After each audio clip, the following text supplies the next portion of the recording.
Tracking Tropical Depression Fred. Right now, a very disorganized storm system working its way across Cuba. The center of the storm system, if there is a center, is on the northern side of the island. The storm is expected to eventually work its way into the Gulf of Mexico. The waters are very warm, and it should become a tropical storm once again as we head into the overnight hours tonight. So there's the center of the storm system again on the northern side of Cuba. It's going to take more of a westerly track, and that will actually lower the rainfall totals for us.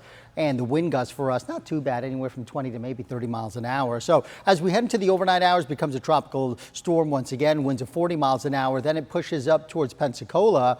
And as we head towards Monday, making landfall, winds of 60 miles an hour. Then once it's on land, it quickly starts to dissipate. Computer models in very good agreement, taking the storm system towards the Florida-Alabama line right there, and then eventually working its way up towards the Tennessee River Valley, at least whatever is left over from that storm system. But since it's taking more of a westerly track, notice for us the likelihood of seeing tropical storm force winds in excess of 39 miles an hour, very, very low. So we're not going to be dealing with some gusty winds locally, but we will have some locally heavy rainfall move on through from time to time. So in addition to that, we now have Tropical Storm Grace that we're watching. You can see it pushing towards the Lesser Antilles. Right now, winds of 40 miles an hour, moving towards the west of 22. This storm system, in fact, is going to take pretty much the same exact track as Fred. It's going to work its way across Puerto Rico and then eventually Hispaniola. And as a result, the storm system has a lot of hurdles to jump over. We're going to have some wind shear. We're going to have lots of landmass that it's going to deal with. So once it works its way into the Strait of Florida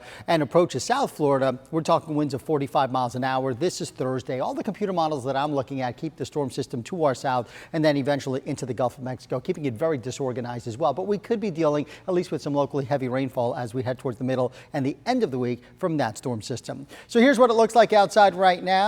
Now, in addition to all of that, we also have at least the chance of seeing a severe thunderstorm or an isolated tornado. Very low chance because all of the energy is going to stay out into the Gulf of Mexico. But locally, we can't rule out a stronger storm or an isolated tornado. So something that we'll have to watch throughout the day today. And we do have that flood watch in effect for the entire viewing area as we head into this weekend. Some very heavy rainfall is possible. So here are the computer models. Vipercast, you can see there goes Fred up eventually towards the panhandle, but it will feed eventually moisture bands into South Florida, and it's those bands that move through that could produce very heavy rainfall, roughly 2 to 4 inches of rain for us.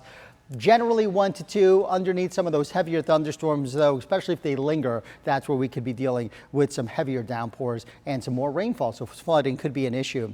For today, temperatures middle to the upper 80s, some tropical rain squalls moving through from time to time. Again, it's not going to rain all of the time, but it will rain at times. Tonight, still periods of locally heavy rain as that storm system is tracking to our west.